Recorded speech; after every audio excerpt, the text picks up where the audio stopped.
The atmospheric processors of Kepler 442b hummed their eternal dirge as Daniel Chun adjusted his exosuit's radiation filters. 3 years into his assignment at the terraforming colony, and the crimson sky still felt alien against his retinas. The planet's twin suns cast overlapping shadows that made depth perception a gamble that had killed two. Colonist last month. His geological scanner beeped insistently. Uranium deposits, possibly? Daniel marked the coordinates and began his traverse across the basalt plains, boots crunching on mineral formations that predated Earth's entire existence. That's when he saw her. She lay crumpled against an outcropping of obsidian rock. Her body contorted at angles that suggested catastrophic trauma. Daniel's first thought was that another colonist had fallen, but as he approached, his breath caught in his throat. She wasn't human. Her skin possessed an iridescence that shifted between silver and deep violet, like oil on water. 4 arms lay motionless at her sides, and her face hauntingly beautiful despite its alienness featured large eyes with vertical pupils that flickered weakly. A jagged wound across her torso leaked a luminescent fluid that Daniel's scanner identified as copper-based blood. His training screamed at him to report this immediately. First contact protocols? Quarantine procedures, diplomatic chains of command. But those protocols assumed the alien would survive long enough for the bureaucrats to arrive. She had minutes. Maybe less. Daniel's medical kit wasn't designed for xenobiology, but biology was biology at its core. He administered a broad-spectrum coagulant, praying it wouldn't poison her, and used his suit's emergency sealant to close the wound. Her eyes opened fully then, focusing on him with an intensity that felt like being seen through, not just seen. She spoke. The words were liquid and melodic, utterly incomprehensible, but the translator chip in his ear struggled to parse them. After a moment, it offered, "Why? Enemy? You're not my enemy," Daniel said simply. "You're hurt?" Her expression, if he was reading it correctly, seemed to register profound confusion. Over the next hour, Daniel stabilized her as best he could. She called herself Jassy, though the translator noted this was an approximation. Through fragmented communication, he learned she'd crashed during what she described as a succession war. Her ship had been destroyed, and she'd ejected in an escape pod that had failed catastrophically on entry. "I should report you," Daniel admitted as he helped her sit upright. "But I have a feeling that might not end well for either of us." Jassy's eyes studied him with unnerving focus. "You strange, your species. Values individual life over duty?" "Some of us do," Daniel replied. "The better ones, I like to think."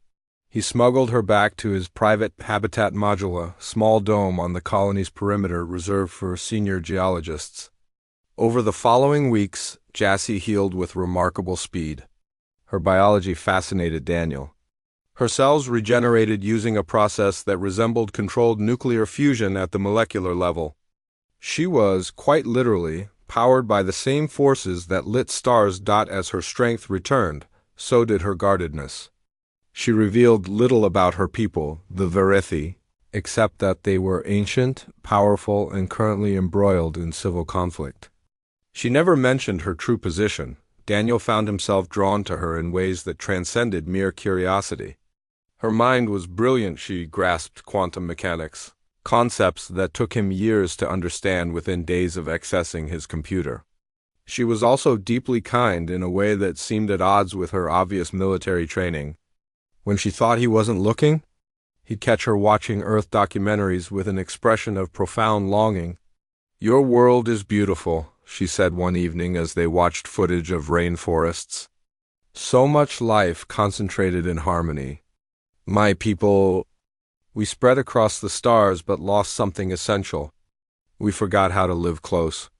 "You could stay here," Daniel offered quietly. "When you're fully healed, you could know." Her voice was firm but not unkind. "My people need me.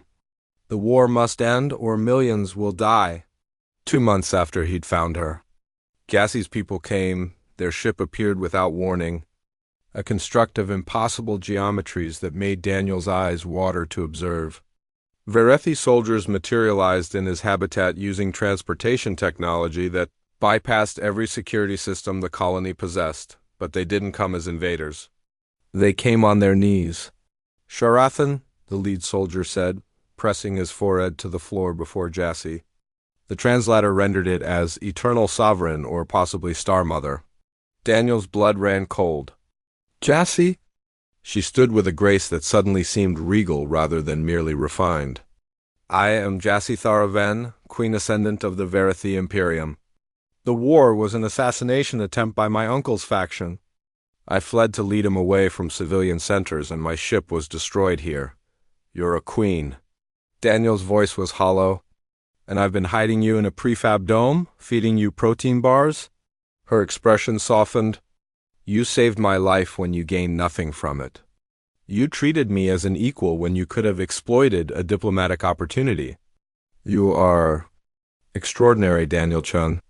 The soldier spoke urgently in their language. Jassy's face darkened as she listened.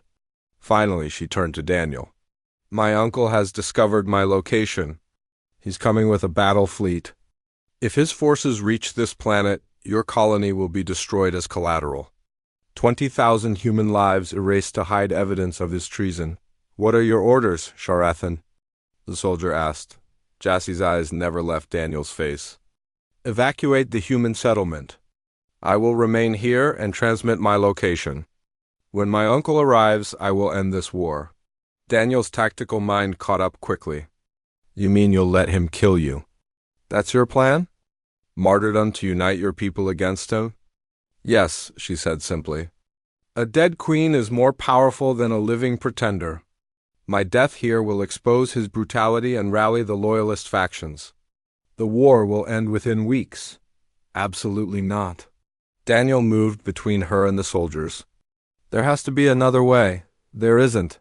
I've run every probability. This is the path with the least total death." One of her four hands gently touched his face. "You taught me that individual life matters, Daniel. Now I choose to make mine matter for 20,000 of yours." What happened next occurred faster than Daniel could fully process. Alarms blared across the colony as evacuation protocols initiated. Verethi ships appeared, warping in colonists by the hundreds. Jassy's soldiers tried to take her to safety, but she refused, ordering them to protect the evacuation instead, and Daniel made a choice. "I'm staying with you," he said flatly. "Daniel, no. You stayed with me for 2 months. Let me stay with you for 2 hours." Her eyes, those impossible, beautiful eyes, filled with something luminescent.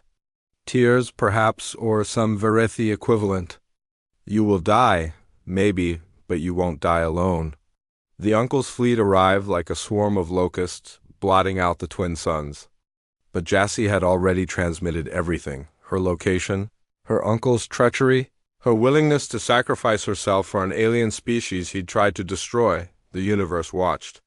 The Verethi people watched, and when the Loyalist Armada arrived in force, positioning themselves between Jassy and her uncle's fleet, Daniel understood.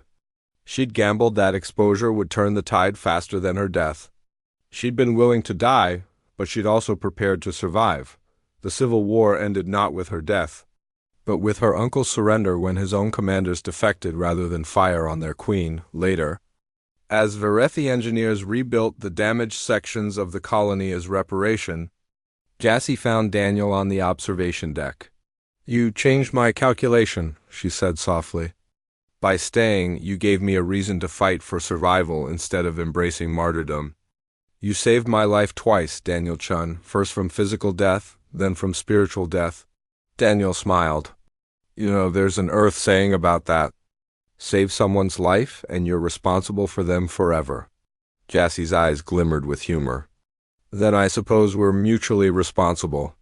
A queen and a geologist. The universe has a strange sense of poetry." "The best kind," Daniel agreed. Outside the viewport, construction drones built bridges between human and Verethi technology, between two species who'd learned that salvation often comes from the most unexpected sources, and that the greatest power lies not in being willing to die for others, but in being willing to live for them.